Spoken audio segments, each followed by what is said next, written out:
भाई हम हिंदुस्तानियों को बतियाना बड़ा पसंद है। बंगाली में अड्डा, उड़िया में खोटी, कन्नड़ा में हरटे और हिंदी में पुलियाबाजी। इस कला के लिए हमारी हर भाषा में एक शब्द है। तो प्रणय और मैं तो अक्सर मिलकर पुलियाबाजी करते ही रहते हैं। हमने सोचा कि आपको भी इसमें शामिल कर लिया जाए। तो आइए प्रणय और सौरभ के साथ करते हैं पुलियाबाजी। हेलो सौरभ, कैसे हैं आप? बढ़िया प्रणय, तुम बताओ। सौरभ, आपने वो हालिया एक आरबीआई ने डिस्कशन पेपर निकाला था, कई बहुत बवाल उठ गया उसके ऊपर, क्योंकि उसमें उन्होंने बोला था कि कई सारे पेमेंट के जो तरीके हैं, आईएमपीएस या एनईएफटी, आरटीजीएस, यूपीआई, इन सब से तो काफी हमारे श्रोता वाकिफ होंगे ही, लेकिन उस पेपर में उन्होंने बात की कि इसको सस्टेनेबल कैसे बनाया जाए, इसके ऊपर फी लगानी चाहिए कि नहीं। और पूरा पेपर तो ज्यादातर लोगों ने पढ़ा नहीं, लेकिन यूपीआई वाली जो बात थी उससे बड़ा बवाल उठ गया कि यार अब यूपीआई पे चार्जेस लगने वाले हैं क्या। और फिर सरकार ने झटपट घोषणा कर दी कि नहीं नहीं, यूपीआई को हम लोग फ्री ही रखने वाले हैं। तो इस बात पे चर्चा होनी चाहिए ना कि ये यूपीआई का खर्चा उठाना किसको चाहिए। कोई भी चीज मुफ्त तो नहीं होती, कोई ना कोई तो उसको पे कर ही रहा है, तो उसके ऊपर बात होनी चाहिए ना। बिल्कुल बिल्कुल, एकदम बात होनी चाहिए। और हमारे पास बढ़िया गेस्ट हैं इसके लिए। आज मिहिर हमारे रिपीट गेस्ट हैं। तो मिहिर, स्वागत है आपका। हमारे श्रोताओं को आपको इंट्रोड्यूस कराने की जरूरत नहीं है, लेकिन कर सकते हैं। मिहिर इंटेलेक्चुअल प्रॉपर्टी एक्सपर्ट हैं, इन जनरल टेक्नोलॉजी पॉलिसी विषय पे काफी सारे काम करते हैं और तक्षशिला इंस्टीट्यूट के साथ एडजंक्ट फैकल्टी भी है। स्वागत है। Thank you Saurabh, thank you. ठीक है, तो शुरुआत करते हैं मिहिर। सबसे पहले तो मैं यही सब तर्क देना चाहता हूँ, जो लोग कहते हैं कि यूपीआई जैसा है वैसा ही रहे। मतलब एक जो फी है, एमडीआर ना, क्या कहते हैं उसे? Merchant discount rate. मर्चेंट जो होता है कि आप और मैं अगर किसी दुकान जाके यूपीआई से पेमेंट करते हैं या क्रेडिट कार्ड से पेमेंट करते हैं, तो क्रेडिट कार्ड में तो हम जब पेमेंट करते हैं तो मर्चेंट को आधा टका से लेके 2% तक उसका देना पड़ता है, जिस बैंक की तरफ से वो पेमेंट प्रोसेसिंग हो रहा है, तो उसको मर्चेंट डिस्काउंट रेट कहते हैं। तो यूपीआई में वो फ्री है। आप मर्चेंट को पैसे दे दो, मर्चेंट को सीधा जितना आपने भरा उतना ही मिलेगा। हाँ, तो ये मर्चेंट डिस्काउंट रेट अभी सरकार ने बोला है कि 0 रहनी चाहिए, है ना। तो अभी तो वो 0 है। तो इसी के ऊपर हम लोग को चर्चा करनी थी। तो पहली चीज है कि रहना चाहिए, लेकिन आज की डेट में इसका खर्चा बैंक या सरकार उठा रही है। ये कहना ठीक होगा क्या मिहिर? बिल्कुल बिल्कुल, जो पेपर है उसके मुताबिक आरबीआई या सरकार की तरफ से कुछ 1300 करोड़ सालाना ये जो यूपीआई की खर्चा है उसके लिए सब्सिडी दी जाती है। और एनपीसीआई जो प्राइवेट है लेकिन नॉन प्रॉफिट कॉर्पोरेशन है, वो ये सारा इंफ्रास्ट्रक्चर जो यूपीआई का है, जैसे कि आप ऐप से पेमेंट करते हो तो वो एनपीसीआई की सर्वर में जाता है, फिर वहां से आपके बैंक खाते में वो डेबिट होके फिर दूसरे खाते में क्रेडिट हो जाता है। वो सारा इंफ्रास्ट्रक्चर एनपीसीआई चलाती है। ये जो भी खर्चा है वो सरकार की तरफ से थोड़ा पैसा दिया जाता है, और फिर बाकी और तरीके हैं जिससे एनपीसीआई खुद भी पैसे कमाती है, उससे भी उठाया जाता है ये खर्चा। तो लगभग 1300 करोड़ के करीब का ये 1300 करोड़ तो सबसे आईएमपीएस। खुद हाँ, ये खर्चा है, शायद ज्यादा है। आईएमपीएस।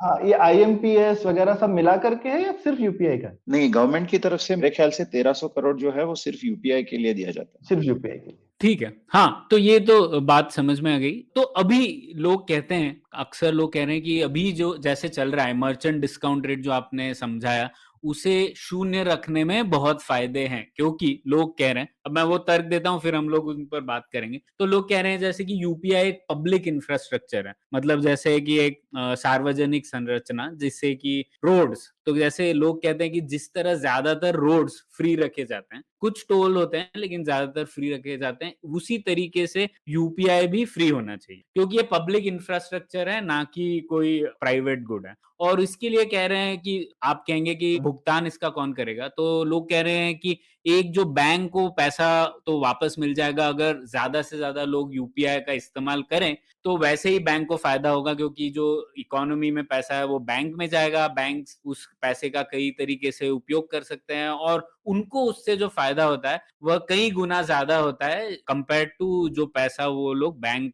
यूपीआई को दे रहे हैं। तो एक ये कारण दिया है। दूसरा, जैसे पेमेंट सिस्टम प्रोवाइडर, जैसे हम लोग गूगल पे, फोन पे वगैरह यूज करते हैं, तो उनको वो भी कोई पैसा नहीं कमा रहे हैं। तो लोग कह रहे हैं कि कोई बात नहीं, पेमेंट सिस्टम प्रोवाइडर भी अलग तरीके से पैसा कमा सकते हैं, एडवर्टाइजमेंट कर सकते हैं, या फिर अलग तरीकों से वो पैसा कमा सकते हैं। तो लोग बोल रहे हैं कि यूपीआई में इतने ज्यादा फायदे हैं कि उसे 0 रखने का सब चीजें जीरो रखने का बहुत ज्यादा फायदा है, कई ज्यादा फायदा है कंपेयर टू उसे चार्ज करने का। तो ये तर्क है मिहिर, आप क्या कहते हैं इसके? देखिए, ये मतलब लगता तो काफी सीधा साधा है कि जैसे अगर आप और हम सोचें तो कैश तो फ्री होता है। आप किसी को पेमेंट कर रहे हैं, उसके लिए अगर आप कैश देते हैं तो आप नोट का तो पैसा नहीं देते। आप बैंक में जाते हो और बोलते हो मुझे 10,000 रुपए चाहिए, तो आप नोट का तो पैसा नहीं देते हो, आप अपने आप पैसे निकाल सकते हो और उसको इस्तेमाल कर सकते हो। तो एक तरीके से देखा जाए तो ये पैसे की कीमत है। तो नोट का तो कोई ऐसे चार्ज नहीं पड़ता, तो वैसे ही यूपीआई का नहीं होना चाहिए, ये एक तरीके से हो सकता है। दूसरी तरफ है जिस पेमेंट के लिए हम पैसे देते हैं, जैसे क्रेडिट कार्ड जो है, तो कई लोग ऐसे हैं जो क्रेडिट कार्ड के लिए सालाना फीस भरते हैं, जो कि एक क्रेडिट कार्ड कंपनी को दिया जाता है। और मर्चेंट्स भी हैं जो क्रेडिट या डेबिट कार्ड से जो पैसा लेते हैं, उसमें भी आधा टके से लेके 2% तक जो कमीशन देते हैं वो है। तो ऐसा नहीं है कि पेमेंट की हर सिस्टम फ्री है। कैश फ्री है, क्रेडिट कार्ड से पैसा लगता है। आप अगर चेक से पैसा देते हो तो कई मर्चेंट्स ऐसे हैं जो चेक प्रोसेसिंग का एक्स्ट्रा चार्जेस लगाते हैं कि बैंक में जाके किसी को वो चेक भरना पड़ेगा, ऐसा है। कई जगह ऐसी है सिर्फ चेक से ही पेमेंट लिया जाता है। जैसे कि आप रियल एस्टेट ट्रांजैक्शंस करो तो यूपीआई में इतना हाई अमाउंट दिया नहीं जाता, और आरटीजीएस एनईएफटी कई लोग उससे वाकिफ नहीं है, तो चेक से देना पसंद करते हैं। तो ऐसा नहीं है कि कैश की एक ही तरीके से पेमेंट होता है, 0 से लेके 2% या उससे भी ज्यादा कॉस्ट हो सकता है पेमेंट का। बिल्कुल। तो और मैं इसमें मिहिर, एक जैसे चीज तो इसमें मैं एक चीज ऐड कर सकता हूँ प्रणय, कि जो हम पैसा अगर नहीं देने के अपॉर्चुनिटी कॉस्ट क्या है और हमको क्या नुकसान, अगर पैसा देते तो क्या हो सकता है ये भी सोचना चाहिए ना हमको। नहीं देने के ऑब्वियसली हम फायदे ढूंढ रहे हैं, लेकिन अगर दे रहे होते तो क्या फायदे हो सकते थे, ये भी एक तरीका है सोचने का। और ये हमको सबक शायद आप क्रेडिट कार्ड के पैसों से ही देख सकते हैं। जैसे आप एक सिंपल सी चीज है जो कि यूपीआई में बहुत ही, मैं बोलूंगा कि लोग बात नहीं करते, फ्रॉड प्रोटेक्शन नहीं है। ठीक है, क्यों? क्योंकि किसी के पास इंसेंटिव नहीं है फ्रॉड प्रोटेक्शन करने का। आज की डेट में फ्री की चीज है ना, ओके। और नुकसान किसका हो रहा है? उपभोक्ता का, जिसके पैसे मारे जाते हैं। तो अगर लेकिन आप किसी से पैसे ले रहे होते तो कोई आप उसके लिए वैल्यू भी दे रहा होता शायद। तो एक ये बड़ा मेरे हिसाब से नुकसान है यूपीआई के करंट और फ्री इसका मैं होने कह का। सकता हूँ कि मैं पर्सनली इसमें 5,000 रुपए मेरे गए हैं यूपीआई में फ्रॉड की वजह से। तो मैं कह सकता हूँ कि या मैं फ्रॉड प्रोटेक्शन की तरफ से हूँ। बिल्कुल बिल्कुल, मैं भी बहुत लोगों को जानता हूँ, बहुत लोगों के पैसे बहुत जाते हैं मेहर, मतलब। और मैंने देखा है कि इसका इवन नंबर इकट्ठा करने में भी कोई इंटरेस्टेड नहीं है। कोई ये दिखाना भी नहीं चाहता कि फ्रॉड में कितने पैसे जा रहे हैं यूपीआई में, क्योंकि लोग कह रहे हैं कोई बात नहीं, किसी ने आपको अगर बेवकूफ बना के पैसे निकाल लिए, इसमें यूपीआई की गलती थोड़ी है। ठीक है, लेकिन ऐसा नहीं है। ऐसा वो डिजिटल होने की वजह से ही ये फ्रॉड हो रहे हैं। तो नोट और डिजिटल होने में फर्क है। डिजिटल होने से बहुत चीजें आसान हो जाती है, फ्रॉड करना भी आसान हो जाता है। तो और क्योंकि फ्रॉड करना आसान हो जाता है तो उसको रोकने के लिए आपको पैसे खर्च करने पड़ते हैं। तो वो आज की डेट में हम नहीं कर पा रहे हैं क्योंकि कोई चार्ज नहीं कर रहा है। दूसरा एक जो बड़ा नुकसान मेरे को एक दिखता है, क्योंकि फ्री है तो हम जैसे बोलते हैं गूगल पे है, फोन पे वगैरह है, तो हाँ वो बड़ी बड़ी कंपनियां फ्री में चला रही है, तो कोई छोटी कंपनी इस स्पेस में घुस ही नहीं सकती, क्योंकि वो लोग तो क्रॉस सब्सिडाइज कर रहे हैं अपने बिजनेसेस के बीच में। तो आप सिर्फ बड़ी कंपनियों का शिकंजा और बड़ा कर रहे हैं। कोई छोटी कंपनी यहाँ घुस ही नहीं सकती, क्योंकि पैसा बनाने का कोई तरीका ही नहीं है। छोटी कंपनी यहाँ पे कैसे सर्वाइव करेगी?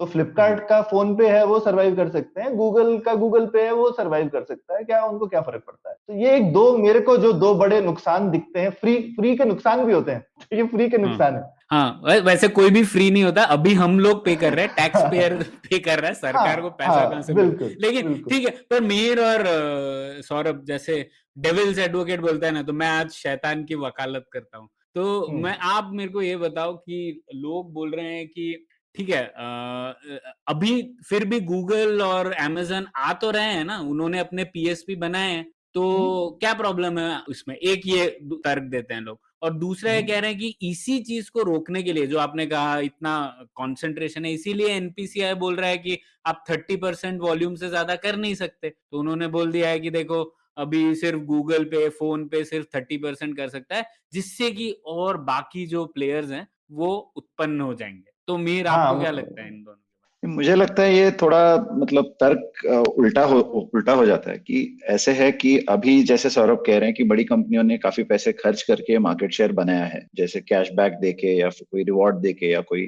लॉटरी चला के, ऐसे करके इन लोगों ने मार्केट शेयर बनाया है।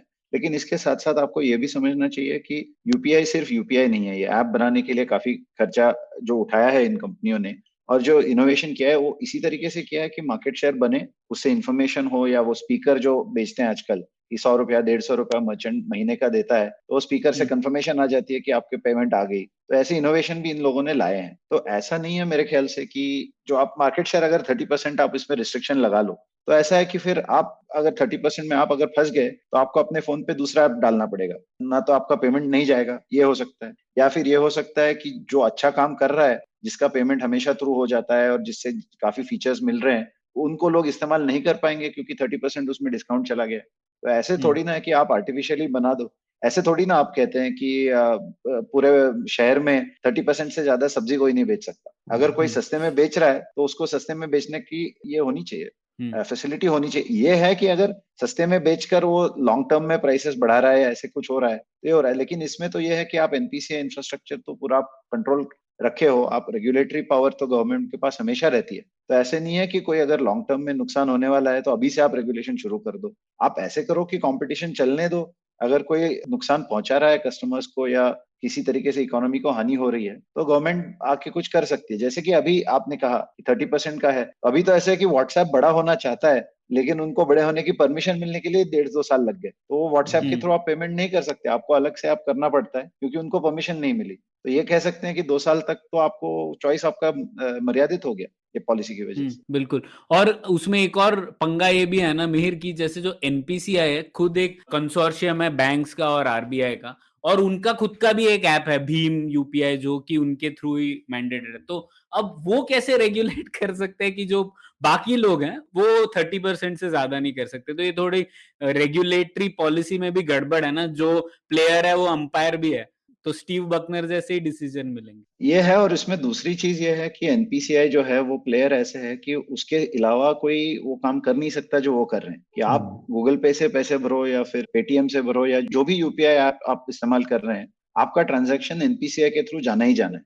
क्योंकि फाइनली ये है कि आपके ऐप ने आपको कंफर्मेशन तो दे दिया, लेकिन उसके आगे जाकर एनपीसीआई को आपकी बैंक की इन्फॉर्मेशन चली जाती है, वहां से वो आप अकाउंट से पैसा निकालते हैं, फिर दूसरी बैंक की इन्फॉर्मेशन जिसको आप पैसा दे रहे हैं उसमें वो पैसा डालते हैं। ये सारा जो काम होता है वो एनपीसीआई की तरफ से ही होता है। तो इसमें कोई कंपटीशन तो है नहीं। तो अगर हम चाहते हैं कि यूपीआई सस्ता हो या फ्री हो, तो आपको ये इस लेयर में भी कंपटीशन करना चाहिए। क्योंकि अभी ऐसा है कि जो हम यूपीआई का खर्चा कौन उठाए जो बात कर रहे हैं, ये खर्चे का एक्चुअल साइज कितना है और वो खर्चा कम कैसे किया जाए, इसके बारे में भी सोचना चाहिए। तो कम करने का तरीका एक है कि यूपीआई जिस तरीके से है, आप कह रहे हैं कि एप्स में भी कंपटीशन होना चाहिए, वैसे जो एनपीसीआई जो इंफ्रास्ट्रक्चर चला रही है उसको भी कंपटीशन होना चाहिए। तो खर्चा अपने आप कम हो जाएगा। जैसे खर्चा कम हो जाएगा तो ये 0 हो या आधा टका हो या 5 रुपया महीना हो या जो भी हो, ये डिस्कशन ही शायद गलत है। क्योंकि अगर हर लेयर में कंपटीशन है तो खर्चा अपने आप कम होने वाला है। बिल्कुल, ये बहुत अच्छा पॉइंट बोला। ये प्रणय कुछ मेरे को इस तरह से समझ में आता है, जैसे बीएससी के साथ में जब एनएससी आई तो कितना फर्क पड़ गया स्टॉक मार्केट में। जब पहले सिर्फ बॉम्बे स्टॉक एक्सचेंज थी तो उसके बाद एक एनएससी बन गई। तो ऐसा भी नहीं है कि पूरा फ्री मार्केट करने की जरूरत होती है, राइट? आप सिर्फ कोई 2 लोगों में थोड़ा सा भी कंपटीशन लगा दो तो बहुत फर्क पड़ जाता है ना। तो मैं तो इसको उस तरह से देखता हूँ। क्या बोलते हो मेरे? हाँ, उसमें 2-3 चीजें हैं जो जिसमें सुधार आ सकता है। एक तो है कि जो भी आप पेमेंट कर रहे हैं उसकी एक फेलियर रेट होती है। यूपीआई में अगर आपने खुद इस्तेमाल किया तो आप सबने देखा होगा कि हर 10 ट्रांजैक्शन में एक या ऐसे कोई ट्रांजैक्शन रेट में फेलियर आ जाता है। जो बोलता है सिस्टम अवेलेबल नहीं है या ये काम नहीं कर रहा, वो काम नहीं कर रहा। ये जैसे यूपीआई बढ़ा है वैसे फेलियर रेट भी उसका भी इफेक्ट ज्यादा होता है। कि आप अगर जाते हो दुकान में और आपका ऐप काम नहीं कर रहा तो आप या तो आप कैश के लिए यहाँ वहां ढूंढो, या फिर आपके पास क्रेडिट या डेबिट कार्ड हो तो आप इस्तेमाल करो। तो अगर कंपटीशन होगा, 2 या 3 लोग होंगे जो ये पेमेंट प्रोसेसिंग कर सकते हैं बैक एंड में, तो आपका ट्रांजैक्शन गारंटीड है कि वो जाने वाला है। क्योंकि एक से नहीं हुआ तो दूसरे का इंफ्रास्ट्रक्चर अलग है, वो अलग से चलेगा। लेकिन एक ही सिंगल पॉइंट ऑफ फेलियर होगा तो नहीं होगा। ये एक बात है। दूसरा है कि अगर आपका ये कंपटीशन आ जाता है तो पूरा का पूरा जो आपका जो बैक एंड है, अभी ऐसा है कि एनपीसीआई ही सोचता है कि हर बैंक से कैसे कनेक्ट किया जाए, उसके साथ कैसे डेबिट और कैसे क्रेडिट ट्रांजैक्शन चलाया जाए, उसकी नेटवर्क कॉन्फ़िगरेशन क्या हो, उसकी सिक्योरिटी क्या हो, सारा एक ही पॉइंट ऑफ फेलियर है। लेकिन अगर दूसरा कंपनी आता है और तीसरा कंपनी आता है, वो अलग अलग तरीके से अलग अलग बैंकों से कनेक्ट करते हैं, तो शायद सिक्योरिटी भी बढ़ सकती है रिलायबिलिटी के साथ। तो ऐसे काफी सारे फायदे आ सकते हैं हाँ, कॉम्पिटिशन। तो लेकिन आप कह रहे हैं यूपीआई जो सिस्टम है वो दूसरा जो प्लेयर है एनपीसीआई के इक्विवेलेंट वो भी यूपीआई ही यूज करेगा, है ना? क्योंकि उसमें तो फायदा है कि अगर सब लोग एक कॉमन यूपीआई प्लेटफॉर्म यूज करें? हाँ, देखिए उसमें ऐसा है कि अगर सब एक यूपीआई प्लेटफॉर्म यूज करे तो आप बिना सोचे बिना झिझके कहीं भी पेमेंट कर सकते हो। अगर ऐसा है कि आप एक तरीके से पेमेंट करना चाहो तो आपको एक ऐप इस्तेमाल करना है, दूसरे तरीके से करो तो दूसरा ऐप करना है, या फिर बैंकों को अलग अलग चीजें करनी पड़े। इससे बड़ा प्रॉब्लम होता है कि फिर जैसा है ना कि आप अगर ब्रॉड गेज ट्रेन से किसी स्टेशन चले गए, फिर वहां से आगे मीटर गेज की ट्रेन है तो आपको ट्रेन बदली करना ही पड़ेगा। तो ये आपका कॉस्ट बढ़ जाता है इसमें। तो ये यूनिवर्सल जो कंपैटिबिलिटी है इसकी वजह से काफी फायदा होगा, लेकिन इसका मतलब ये नहीं कि इंफ्रास्ट्रक्चर भी सब एक ही कंपनी चलाए। कंपैटिबल चलाए, लेकिन 4-10 कंपनी भी चला सकती है। जैसे कि एप्स में तो है ना, 10 कंपनी है, 15 कंपनी है जिनका ऐप से आप पेमेंट कर सकते हो, सारे के सारे यूपीआई चलाते हैं। तो वैसे ही एनपीसीआई में भी हो सकता है।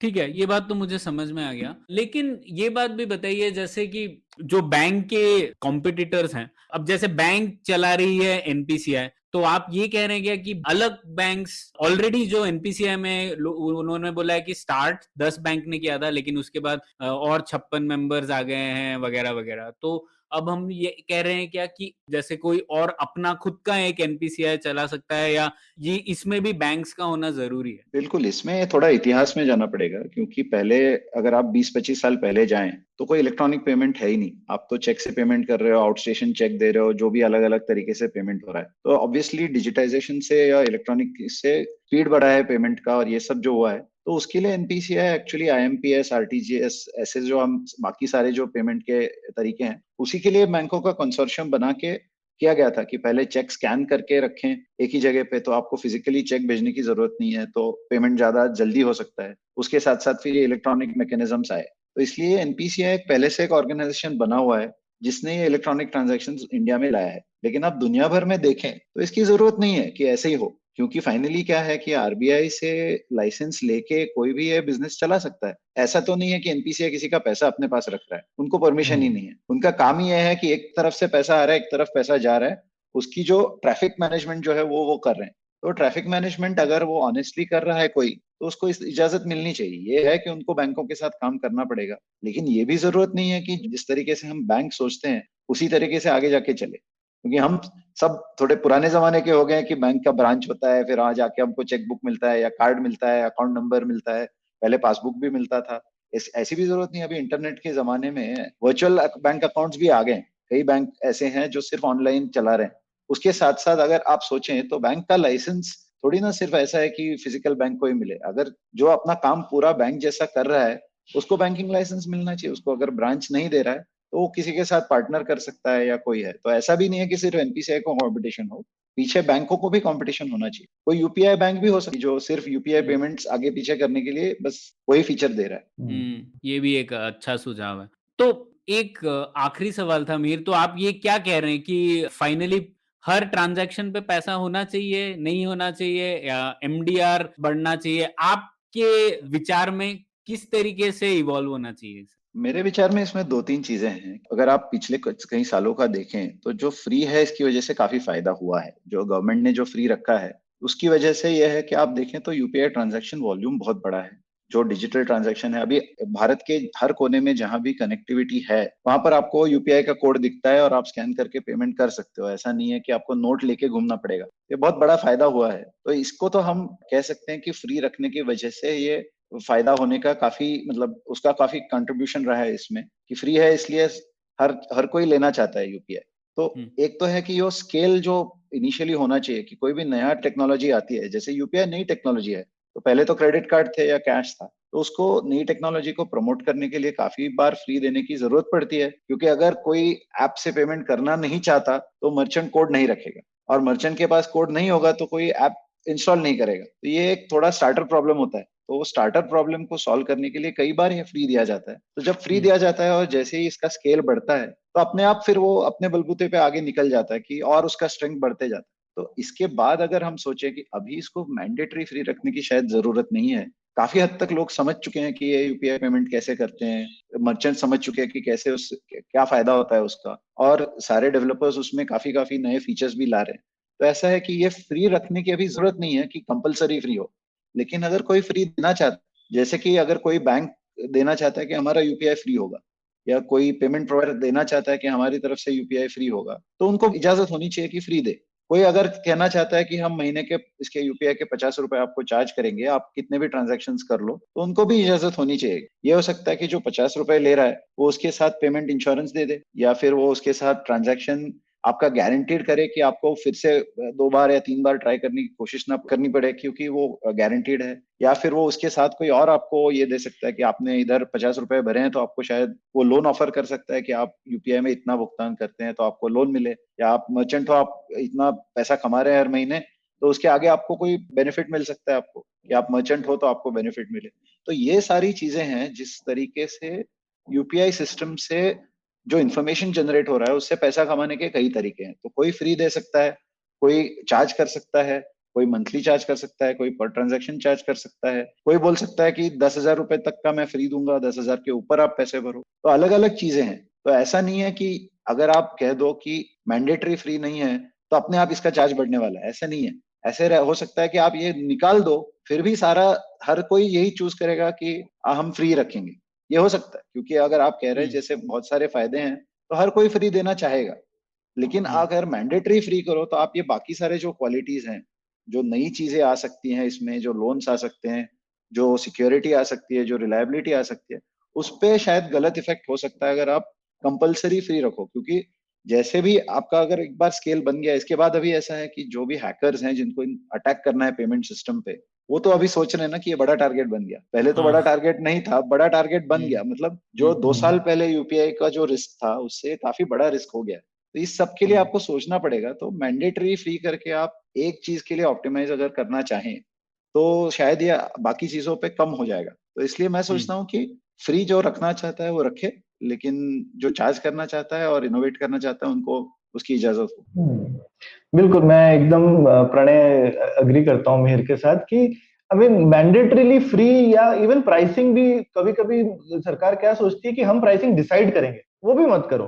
हाँ, और अगर पॉलिटिकल सवाल है तो मुझे लगता है कि एक पॉलिटिकल कॉम्प्रोमाइज ये हो सकता है कि सरकार बोल सकती है कि ग्राहकों को फ्री रहेगा, तो फिर ये पॉलिटिकल इशू नहीं बनेगा, ठीक है? और वो अक्सर होता ही है ऐसा। I mean usually even credit card वगैरह में जो मर्चेंट होते हैं वही पैसा देते हैं, ग्राहक तो अक्सर नहीं देते। इनडायरेक्टली ऑब्वियसली फाइनली ग्राहक ही पैसा देता है हर चीज का, बट मैं कह रहा हूँ एटलीस्ट सीधा सीधा आपको नहीं देना पड़ता है। कभी कभी कार्ड की फीस वगैरह होती है, लेकिन आप बोल सकते हो कि भाई ग्राहकों से मत चार्ज करो। तो एक तरीके का जो पॉलिटिकल वो उनके ऊपर प्रॉब्लम हो रही है वो चली जाएगी। उसके बाद में मार्केट पे छोड़ दो और फिर मार्केट वाले खुद डिसाइड करेंगे। यार छोटे छोटे मर्चेंट से एनीवे पैसा लेने का फायदा नहीं है किसी, ठीक है?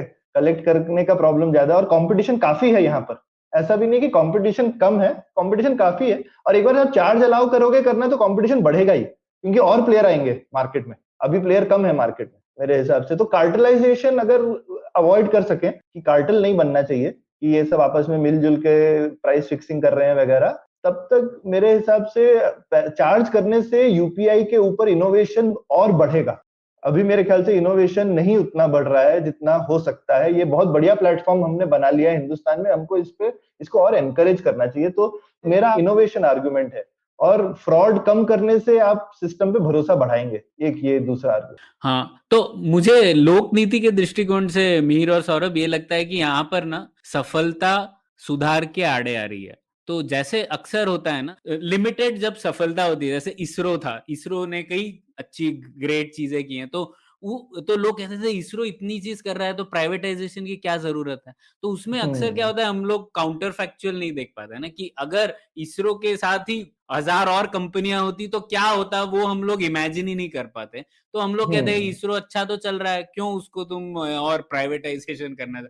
वही चीज शायद यहाँ पे हो रही है। हम लोग इतना मानने लगे हैं कि यूपीआई जो सक्सेस हुआ है, जो कि हुआ है, सफलता है, लेकिन हम लोग ये इमेजिन नहीं कर पाए हैं कि कितना और सफल हो सकता है अगर अलग अलग मैकेनिज्म हो, इनोवेशन हो, जो आप दोनों ने बताया। तो होता है अक्सर सफलता आती है सुधार के आड़े, लेकिन जैसे इसरो के बाद हम लोगों ने सोचा कि ठीक है प्राइवेटाइजेशन की भी जरूरत है, शायद वैसा ही इस क्षेत्र में भी हम लोग सोच पाएंगे, ये आशा है। तो उसी के साथ ये एपिसोड खत्म करते हैं। बहुत बहुत शुक्रिया मिहिर। अब आप पुलियाबाजी पे आने वाले सबसे ज्यादा नंबर में गेस्ट आ गए हैं, तो कॉन्ग्रेचुलेशन। मैं आपका धन्यवाद देना चाहता हूँ और कहना चाहता हूँ कि मैं पुलियाबाजी का लिसनर भी हूँ, बड़े पैमाने पर मैं सुनने की कोशिश करता हूँ, तो ये मेरा भाग्य है कि मैं आ पा रहा हूँ और आशा है कि आगे जाकर भी कोई ऐसे टॉपिक निकल आए जो हम पुलियाबाजी कर सकें। बिल्कुल, तो इसी बात पे एपिसोड खत्म करते हैं और सभी श्रोताओं से दरख्वास्त है कि आपको क्या लगता है इस विषय पर, हमें यूट्यूब पे या ट्विटर पे या फिर ईमेल पे जरूर बताएं, क्योंकि ये विषय सबको इफेक्ट करता है, तो इस पर पुलियाबाजी जारी रहनी चाहिए। धन्यवाद। धन्यवाद। उम्मीद है आपको भी मजा आया। यह पॉडकास्ट संभव हो पाया है तक्षशिला इंस्टीट्यूशन के सपोर्ट के कारण। तक्षशिला पब्लिक पॉलिसी में शिक्षा और अनुसंधान के लिए स्थापित एक स्वतंत्र संस्था है।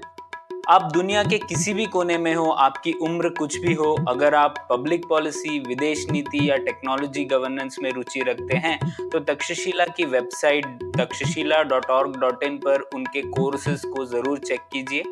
और अगर आप पुलियाबाजी में शामिल होना चाहते हैं तो हमसे कनेक्ट कीजिए puliyabazi@gmail.com पर या फिर @puliyabazi ट्विटर पर। शुक्रिया।